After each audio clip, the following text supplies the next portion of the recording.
चुनावी नतीजे वो तो बस एक कहानी का अंत होते हैं। हमारा काम है उस कहानी की शुरुआत को समझना, ये समझना कि एक जनादेश क्यों और कैसे बदलता है। आज हम छत्तीसगढ़ की प्रतापपुर विधानसभा सीट के नतीजों की गहराई से पड़ताल करेंगे। मकसद सिर्फ हार जीत का विश्लेषण करना नहीं, बल्कि आंकड़ों के आईने में शासन को बेहतर बनाने का रास्ता खोजना है।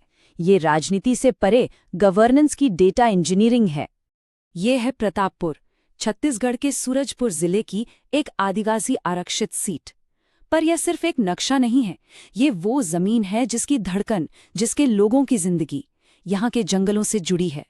यहाँ की हवा, पानी, रोजी रोटी सब कुछ जंगल से है। इस रिश्ते को समझे बिना प्रतापपुर की सियासत को समझना नामुमकिन है। तो आज का हमारा सफर कैसा रहेगा? सबसे पहले हम प्रतापपुर की नब्ज को महसूस करेंगे, फिर 2018 और 2023 के जनादेश के बदलते मायने समझेंगे। हम इस बड़े उलटफेर के कारणों की चीर-फाड़ करेंगे। इसके बाद जमीन पर लोगों की असल शिकायतों का हीट मैप देखेंगे और इन सब की बुनियाद पर शासन के लिए एक ठोस ब्लूप्रिंट तैयार करेंगे और आखिर में जीत तक पहुंचने का एक साफ रास्ता देखेंगे। तो चलिए इस सफर की शुरुआत करते हैं।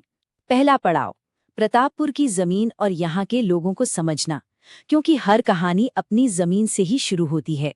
ये आंकड़े देखिए, ये अपने आप में एक पूरी कहानी कहते हैं। प्रतापपुर की लगभग 46% आबादी अनुसूचित जनजाति की है। कंवर और गोंड जैसे बड़े आदिवासी समुदाय यहाँ बसते हैं। अब ये सिर्फ एक नंबर नहीं है, इसका सीधा मतलब है कि इस क्षेत्र की राजनीति का केंद्र इन समुदायों की परेशानियां और उम्मीदें होनी चाहिए। अगर इनकी आवाज नहीं सुनी जा रही तो समझिए प्रतापपुर की आधी आबादी को नजरअंदाज किया जा रहा है। प्रतापपुर में जिंदगी घड़ी की टिक-टिक से नहीं चलती। यहाँ जिंदगी का ताल, मौसम, फसल और जंगल तय करते हैं। लोगों की रोजी रोटी जमीन, जंगल और मनरेगा जैसी सरकारी योजनाओं पर निर्भर है। मनरेगा यहाँ सिर्फ एक स्कीम नहीं, ये कई घरों के चूल्हे की गारंटी है। और जब इस गारंटी में रुकावट आती है, पेमेंट में देरी होती है, तो ये सिर्फ आर्थिक चोट नहीं होती, ये लोगों के आत्मसम्मान पर चोट होती है। अब आते हैं उस कहानी पर जो इन आंकड़ों में छुपी है। एक कहानी 2 चुनावों की, एक ऐसी पहेली जिसने सबको चौंका दिया।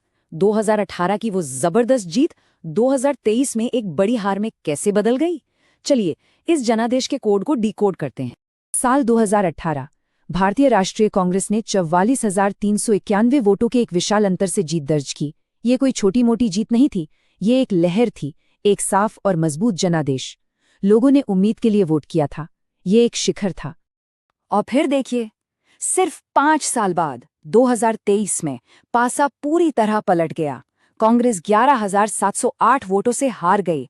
सोचिए, 44,000 की जीत से 11,000 की हार तक का सफर, कुल मिलाकर 56,000 से ज्यादा वोटों का स्विंग। ये कोई मामूली बदलाव नहीं था, ये एक राजनीतिक भूचाल था। सवाल ये है कि इन 5 सालों में ऐसा क्या हुआ? अगर हम थोड़ा और पीछे देखें तो एक पैटर्न साफ दिखता है।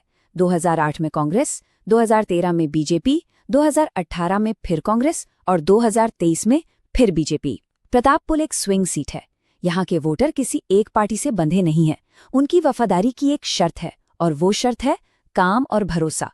जो ये शर्त पूरी करेगा, जनादेश उसी का होगा। ये बार चार्ट उस राजनीतिक भूचाल की तस्वीर को और साफ कर देता है। 2018 में कांग्रेस का वोट शेयर लगभग 52% था, जो 2023 में गिरकर 37.5% पर आ गया। इसका सीधा सा मतलब है कि 2018 में कांग्रेस को वोट देने वाला हर चौथा वोटर 2023 में उनसे दूर चला गया। वहीं बीजेपी का वोट शेयर 26.4% से बढ़कर 43.6% हो गया। ये सिर्फ हार नहीं थी, ये अपने कोर वोटर बेस का एक बड़ा क्षरण था। और एक और जरूरी बात, यहाँ के वोटर्स बहुत जागरूक हैं।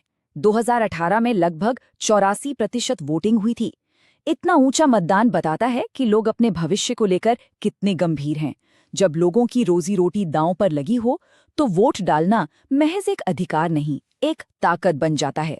और जब ये लोग वोट करते हैं तो एक बहुत सोचा समझा संदेश देते हैं। तो आंकड़ों ने हमें बता दिया कि क्या हुआ। अब असली सवाल ये है कि क्यों हुआ।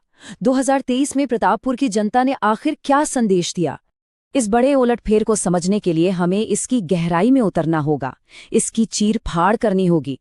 हम इस नतीजे के पीछे के व्यवस्थागत कारणों को 4 अलग-अलग नजरियों से देखेंगे, ताकि हम समस्या की जड़ तक पहुंच सकें। लेकिन इस विश्लेषण से पहले एक बात याद रखना जरूरी है। लोकतंत्र में जनता की आवाज सबसे बड़ी ताकत है। ये आवाज हर नागरिक के सम्मान और गरिमा के अधिकार पर टिकी है, और इसके साथ एक बड़ी जिम्मेदारी भी आती है। ये चुनावी डेटा सिर्फ नंबर नहीं है, ये लोगों की उसी सामूहिक आवाज, उसी उम्मीद और उसी नाराजगी का दस्तावेज है। पहला चेहरा है उम्मीदवार का। कांग्रेस की उम्मीदवार थी राजकुमारी मराबी। उनकी ताकत थी उनकी आदिवासी पहचान, जिससे वो लोगों से आसानी से जुड़ सकती थीं। वो युवा थीं, लेकिन कुछ चुनौतियां भी थीं। अनुभव की कमी, संसाधनों का अंतर और जमीन पर एक कमजोर संगठन। लेकिन कोई भी चुनाव सिर्फ एक उम्मीदवार के बूते नहीं लड़ा जाता। दूसरा और तीसरा चेहरा है प्रतिद्वंदी और बाहरी माहौल का। बीजेपी की संगठनात्मक मशीनरी और उनका कैडर नेटवर्क जमीन पर बहुत मजबूत था। राष्ट्रीय विकास और कल्याण का उनका नैरेटिव भी असरदार था। और सबसे बढ़कर पूरे छत्तीसगढ़ में राजनीतिक हवा बीजेपी के पक्ष में बह रही थी। ये सब मिलकर एक बड़ी चुनौती पेश कर रहे थे। और अब हम आते हैं चौथे और सबसे जरूरी चेहरे पर। वो असली मुद्दे, वो अनसुनी शिकायतें जिनसे प्रतापपुर के लोग हर रोज जूझ रहे थे। ये वो जगह है जहां डेटा गांव की पगडंडी की धूल से मिलता है। चलिए जमीन की आवाज को सुनते हैं। ये स्लाइड इस पूरे विश्लेषण का दिल है। देखिए, 2 मुद्दे सबसे ऊपर हैं जिनकी तीव्रता हाई है। पहला, जंगल और जमीन के अधिकार, एफआरए और पैसा कानूनों का ठीक से लागू न होना। ये सिर्फ कानून नहीं है, ये आदिवासी समाज की पहचान और विरासत का सवाल है। जब पीढ़ी दर पीढ़ी जिस जंगल को उन्होंने सहेजा, उसके अधिकार के पट्टे मिलने में देरी होती है, तो ये सिर्फ एक प्रशासनिक देरी नहीं है, ये उनकी अस्मिता पर चोट होती है। दूसरा बड़ा मुद्दा बेरोजगारी, स्थानीय नौकरियों की कमी और मनरेगा की पेमेंट में देरी। जिस परिवार की उम्मीद मनरेगा पर टिकी है, उसके लिए पेमेंट में देरी का मतलब है घर में चूल्हे का ठंडा पड़ जाना। ये वो मुद्दे थे जो सीधे लोगों के पेट और सम्मान से जुड़े थे। तो समस्या की जड़ तक हम पहुंच गए। अब बारी है समाधान की। विश्लेषण करना जरूरी है, लेकिन उस विश्लेषण के आधार पर एक एक्शन प्लान बनाना उससे भी ज्यादा जरूरी है। विश्वास की टूटी हुई कड़ी को फिर से जोड़ने के लिए शासन का ब्लूप्रिंट क्या होना चाहिए? ये ब्लूप्रिंट 3 मजबूत स्तंभों पर खड़ा है। पहला, शिकायत प्रथम दृष्टिकोण, मतलब सारी ऊर्जा और संसाधन सबसे पहले उन 2 बड़े मुद्दों को सुलझाने में लगें, जमीन के अधिकार और रोजगार।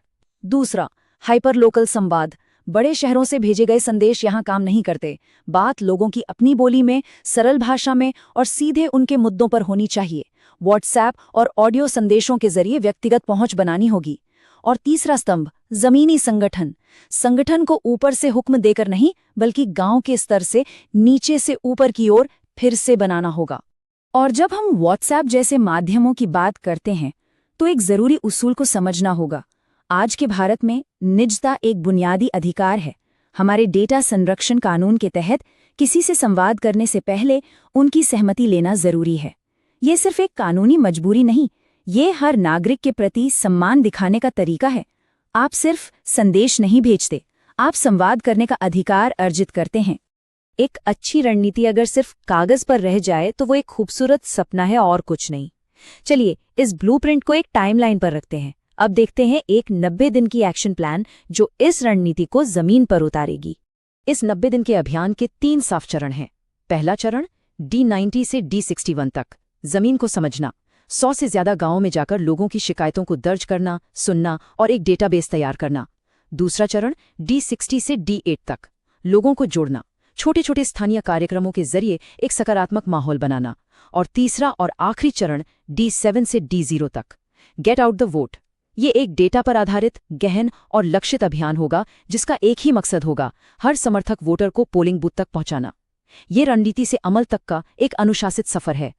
याद रखिए, चुनाव एक पड़ाव है, मंजिल नहीं। असली राजनीति 90 दिनों के अभियान तक सीमित नहीं है।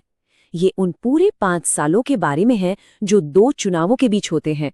ये सेवा की, विश्वास बनाने की और लोगों के जीवन को बेहतर बनाने की एक निरंतर प्रक्रिया है।